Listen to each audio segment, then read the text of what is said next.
Oh, this is going to be a lot of fun to come back to. That's all right. We'll organize it when we get back. What could possibly go wrong?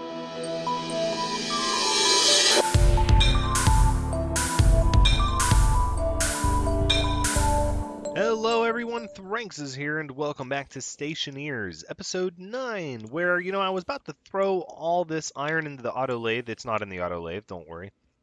I was about to throw all this iron in there and start producing iron frames, just till I ran out, because I want to do major base planning and expansion next. And I realized, 4 grams of iron, okay, so I need 400 iron to make 100 frames, let's get cracking. And then I was like, wait, I have some steel, I should look at steel, I should see what that's all about. I'm sure it's, superior but more expensive. And then turns out it's not. It's actually only 2 grams of steel for a steel frame, so it would only take 200 steel to get 100 frames. So right away I was like, well, that's going to be much more efficient of my iron use. And then I realized steel isn't even 100% iron. It's 25% coal. So that makes my iron go even further.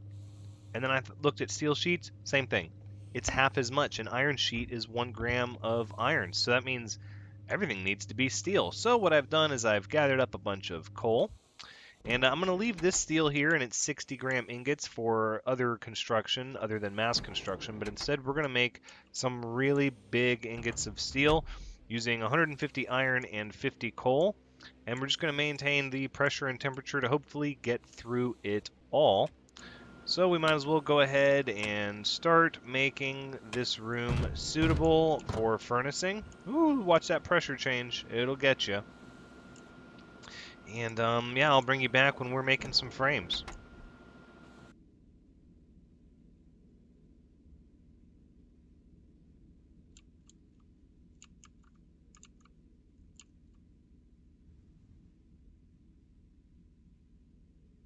So I'm seeing this really odd phenomenon where I put my contents into the furnace and it takes the pressure back out of the furnace. That's a little interesting. It had a 200 kPa and now it has none. I wonder if it will activate. Let's see. It does still activate. Interesting. All right, well, there's our 200 ingots of steel, and we'll just keep on running it for as long as it'll let us. Better get our vents off. Now I know normally once it's active, its pressure will go down the more ore you put into it, but I've not seen that happen during the beginning part when it's before it's lit. All right, we should get steel. Should still have enough pressure and heat. Boom, more steel. Ka-chunk. Okay, we're letting the air back in. We've got our furnace nice and cool, and look at this. We've got huge honking bars of steel over here, and we're going to just throw them right in that. That's 100 frames. That's another 100 frames. My goodness, what are we going to do with ourselves? We're going to build. Oh, we're going to build so much. We've even got 3 more of these. A very, very efficient use of our iron, if ever there was one. Let's go ahead and we'll put it in this one. We'll keep these steel ingots separate because these are for frame and sheet construction. And we'll also have to look at our steel wall options. That could be neat as well. So that's going to have to print for a bit. I think the next thing that we can assuredly make more of is going to be some cables. So let's go ahead and get, cable coil, and we'll just grab 2 of these, and we'll just queue up cable coil on this one. And then we're going to need pipes over here. The place is going to be a total mess when we come back, but that can be fun. Right, construction kit pipes, put iron. So we'll do 1 more iron, and we'll just let these do their thing. And where did I get a copper from? Oh, there must have been one kicking around inside one of the chutes there. Okay. All right, we're going to go get some more copper, actually, right? Because our ore is closed out, at least the ore that we need to smelt. And we need to get some copper, because we're going to need a lot more cable. And probably some gold, too. Oh, this is going to be a lot of fun to come back to. That's all right. We'll organize it when we get back. What could possibly go wrong? So let's go gather some copper, and then we shall return and see how things look. Okay, so we weren't gone too long, but I'm a little nervous. I don't know if I have it in me to stay out there all that long. I've got to see what kind of a mess we're in for, and I can't. And I'm just so worried about it. Oh, that's not too bad. That could have been a lot worse. Let's go ahead and turn everything off. Oh goodness, if I can reach the cable coil, the machine. Okay. All right, that's not too bad. I was gone a bit though, wasn't I? All right, so let's just start picking all this up, and we'll look at getting it all put away. Okay, so the steel frames actually produce a lot slower than the cables and pipes, which I kind of knew, which is why I had the thought to come back and not just let it all pile up, because we didn't need that many cables and pipes, at least not to get started. Frames, though, steel frames we're going to need quite a bit, and we have quite a bit more to go through. I don't know if we're going to make 200 steel frames. We might. I'm not sure. But we are going to go back out and mine some more. Yeah, I'm gonna hold on to this. I'm gonna hold on to this oxide for now, actually. Mask up. And let's unlock it first. And then lock it. Good night. Gotta remember to do those things in the proper order. You really do. So we're gonna look for some more copper and gold, because I think we're gonna need heavy-duty cables and copper and, oh, of course, coal now on this one, and then lead too. First asteroid got some lead and volatiles. Never pick this asteroid when I need those things. But of course, the ones with copper and gold on them, yeah, I couldn't stop finding those when I'm looking for lead. That's just the way it goes. Oh, easy does it. Try not to go over 2 meters per second. While you're using the jetpack, it will slow you down, but it won't slow you down faster than it sped you up. So it takes a while to get going really fast, and it takes a while to stop once you are going really fast. So do be careful. Oh, that looks like copper. A little bit. Looks good. Some iron. Sure, copper, iron, coal, gold, all of that stuff is good. Alright, well, we'll gather these materials and we'll just let the steel frames construct while we're gone. The fact that they only produced 40 while we were gone the first time kind of led me to believe that if I want 100, 150, I need to let it run for a little bit. So that's what we're going to do. And we'll see how it looks once we've gathered a bunch of resources. Alright, and just to show everybody how everything looks so we can all see it at the same time, let's see. I was gone a little bit longer that time. I'm sure it's not going to be as crazy as the cables, though. Oh, that's pretty good. Yeah, that's a lot of frames. Still didn't even use, but oh, it just used 200 of the steel. Wow, so it's right at about 100 frames.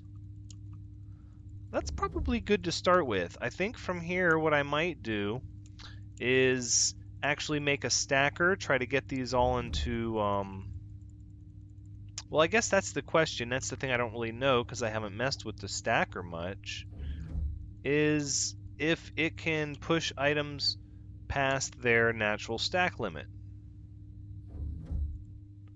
Maybe we should build one and find out.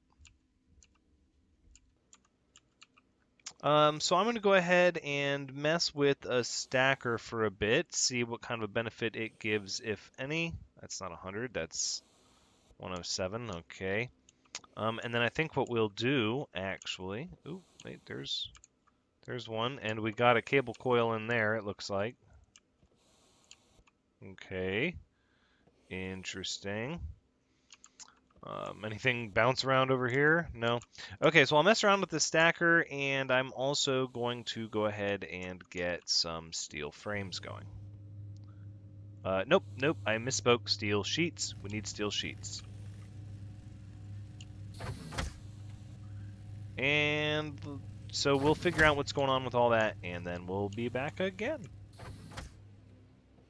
Okay, well, we just had to make the tough call to pull the battery out of our life support and put it into our drill so that we could finish gathering this last little bit of resources before we head back to the space station. So we're going to keep an eye on our temperature because it's not going to be cooling us off in the sunlight or cooling us off from our own body heat, but also it's going to not be filtering out the CO2 from our tank, and we don't have a light to see the underside anymore. Okay, well, I guess then it is just going to be time to go back.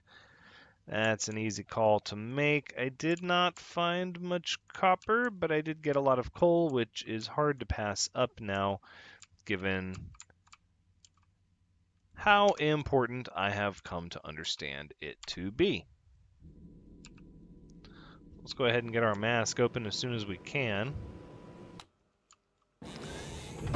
And let's grab a fresh battery off the rack.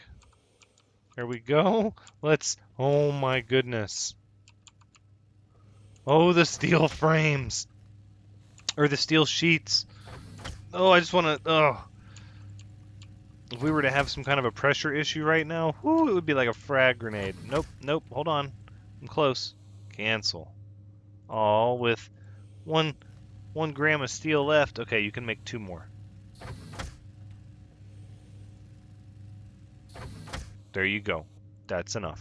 All right. Oh, let's get up all these steel sheets. We're going to be able to do so much construction. It's going to be marvelous. So marvelous. Should be 100 sheets here.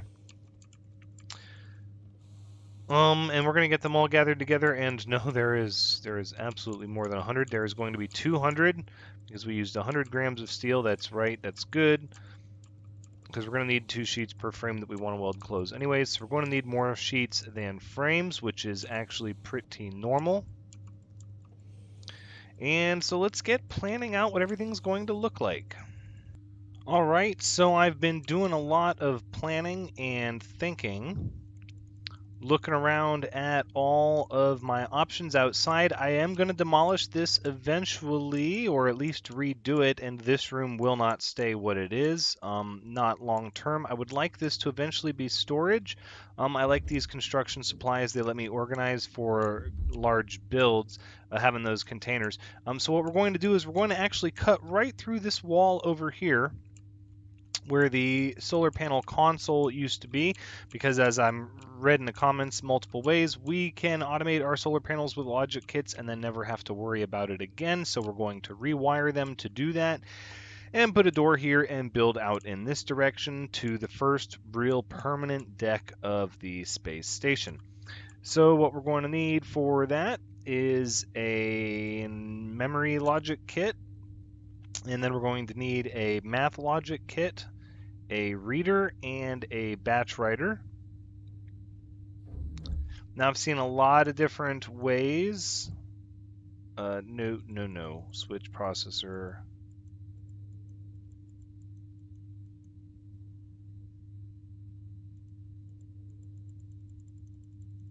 Wait. I have one of these.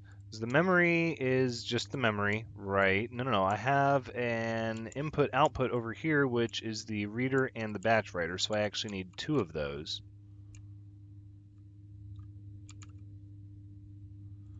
Right. I always forget you can rotate through with the mouse wheel. So we're going to need a processor for a math unit, and then another input output for the batch writer, and then we should have everything we need. Right, that is the math unit. Okay, good.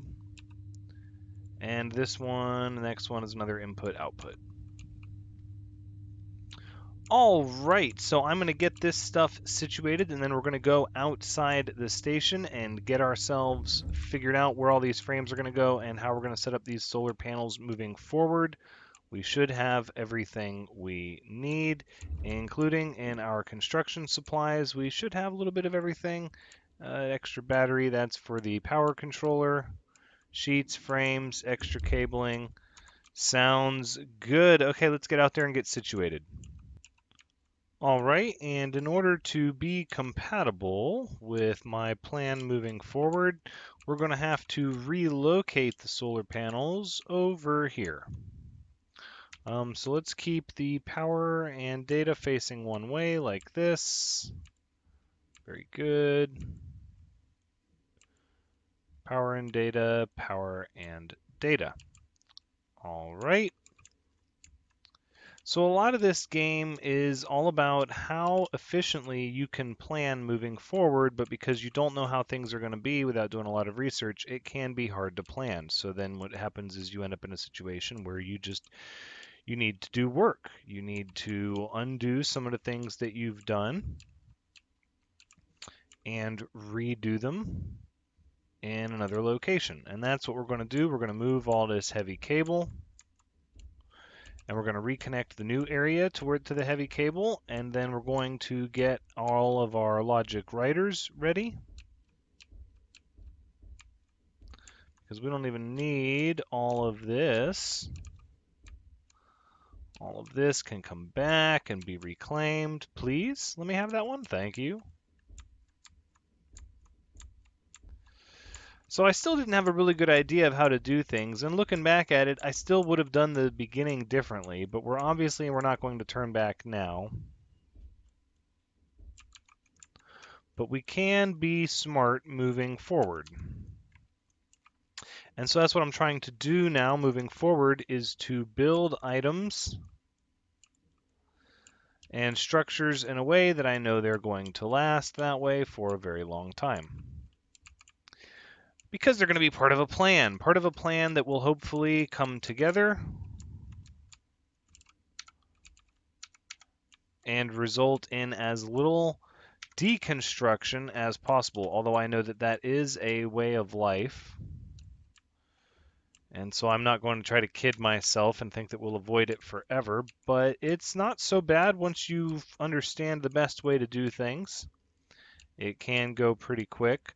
So I'm going to get these wired up, and then we'll get back to the room building. Or no, I'm going to get these wired up and then bring you to the logic portion of it. And then we'll talk about how we're going to wire these up to be automated. Okay, now our area power controller is set up. So here's what I have done. Oops, I'm going to need these back.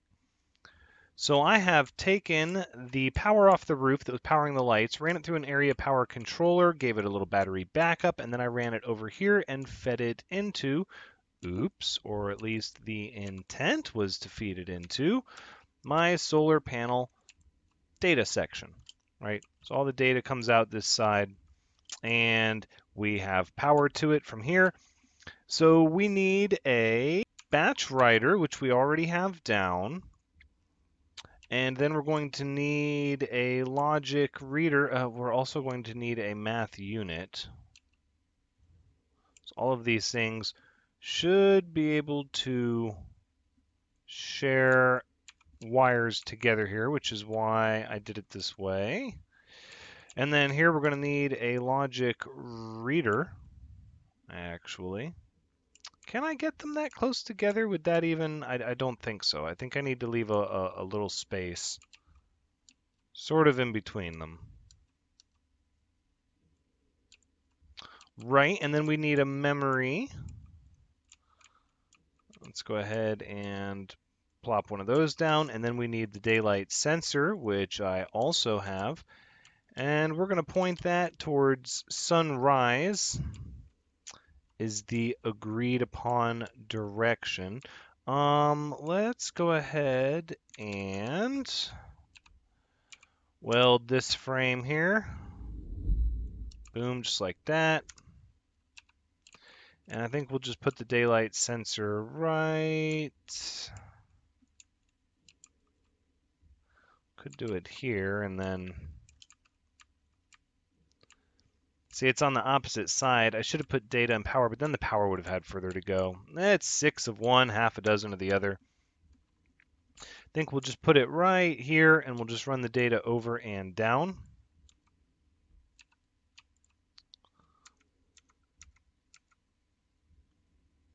And let's see, straight, and then we'll go straight again. Oof, that sun, that glare. Straight and straight and straight. One more. Now we need a corner. Like this. And then we need an intricate little corner over here, a three-way corner. So we'll snip this up. Yep.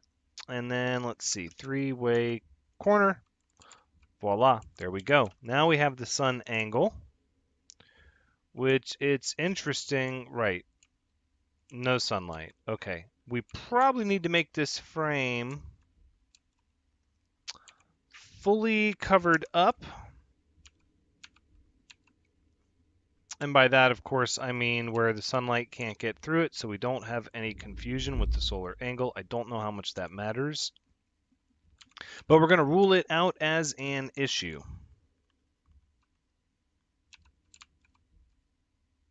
And no grid sunlight, 0 degrees. Did this? I swear that corner was there a second ago. No sunlight. Okay, but the data is going. All right, now we just need to wire up all of these. Okay, I'm going to go ahead and do that off camera really fast. Okay, so from here, it's a matter of grabbing our screwdrivers. Now, the memory unit needs to be set to...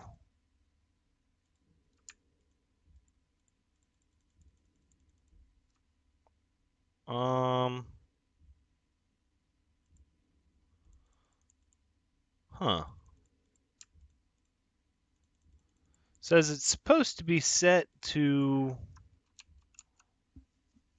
1.8. Yeah, about that. Hold left alt for smaller increments, but we still get increments of 10. Okay, well, let's start with the one that I know. Okay, so the logic reader is going to read the daylight sensor of the solar angle. State 0 because no solar angle. Plus, it's not turned on. We'll turn it on now. Boop, there you go, state. So it is still reading the solar angle, even though the sun is underneath us. Okay, that's fine.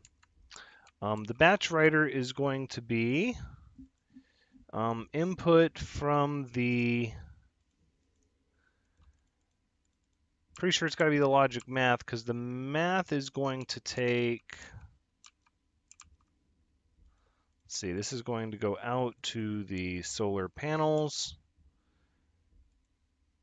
and it's going to be vertical. Yep. Okay, that one is good to go. This needs to be division. It needs to take the logic reader and divide by the logic memory. And now we just have to get this to get to 1.8.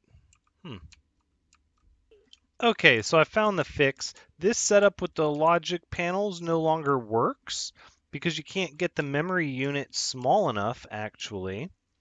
So what we're going to do instead is we're going to give ourselves a bit of a change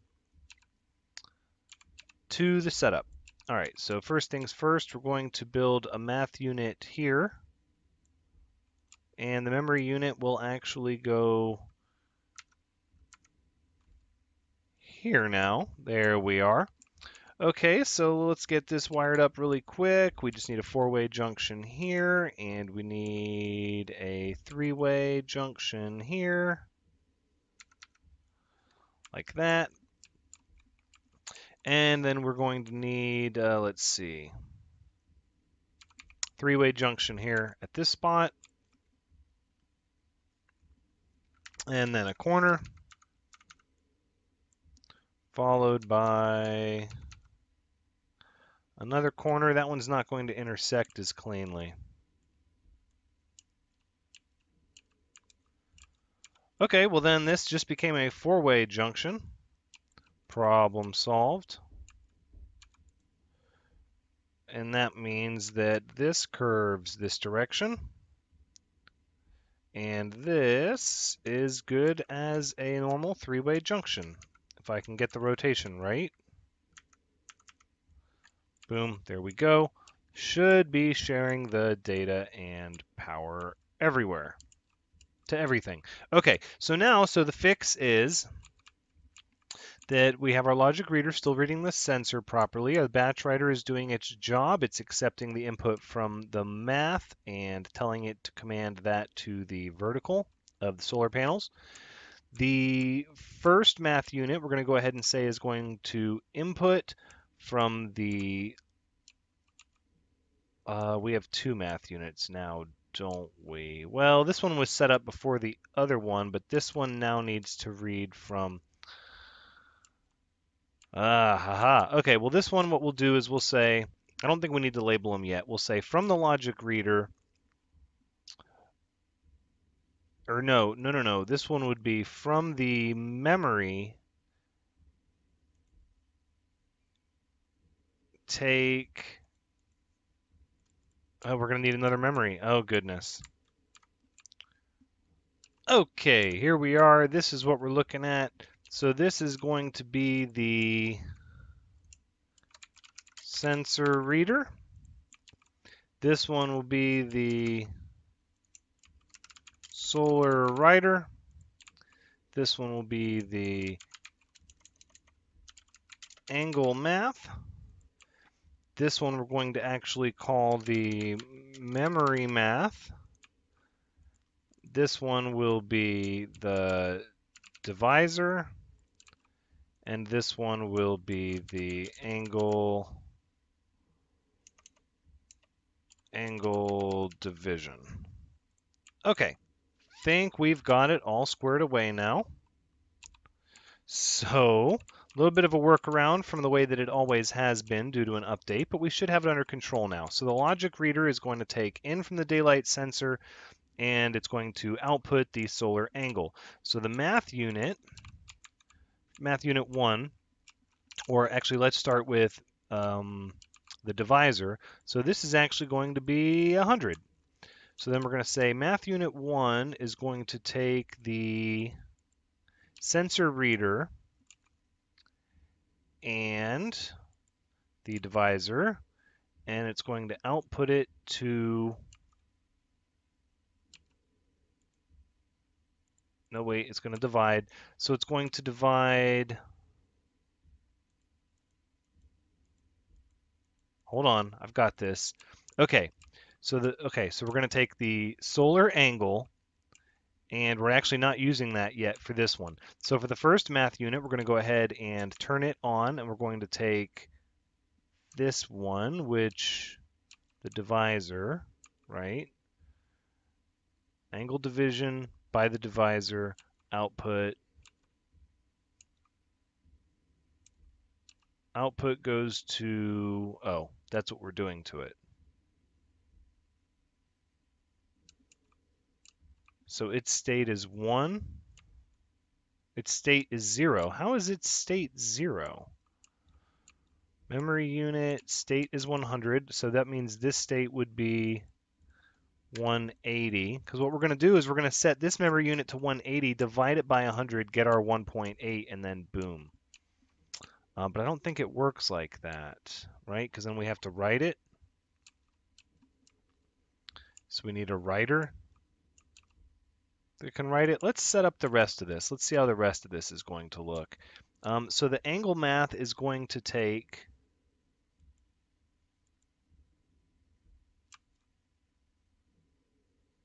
the... There it is, state 1.8. Okay, so we're going to take the memory math and the logic reader, which is the sensor reader. Sensor reader, output divide. Let's turn it on. Okay, that's sort of weird. The sun has not risen yet. Where is the sun? The sun is completely set. Okay, so if we turn on the batch writer, let's see what it does. It should command all the solar panels to go the other way around, but it doesn't look like it.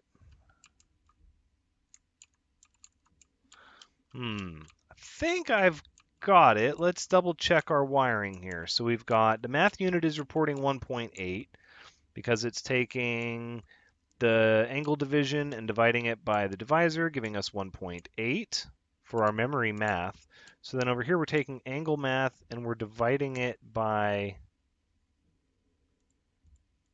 memory math.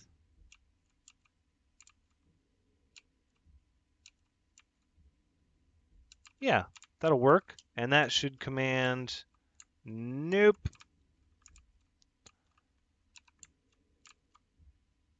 Not at all. Okay. Interesting. I think we're in the right hand here, though. Let's see. So it's taking that and it's dividing it by 1.8. It should be getting a bigger number. I might have my numbers mixed up. So we want to take memory math and divide it by memory math. That's not correct. We're going to take the sensor reader and divide it by the memory math. Oh, they're going. They're going. Okay, I think that's it. I think that works. I just had my divisor in the wrong spot. So let's just double check everything really quick. So the daylight sensor comes into the reader. It's read out as solar angle.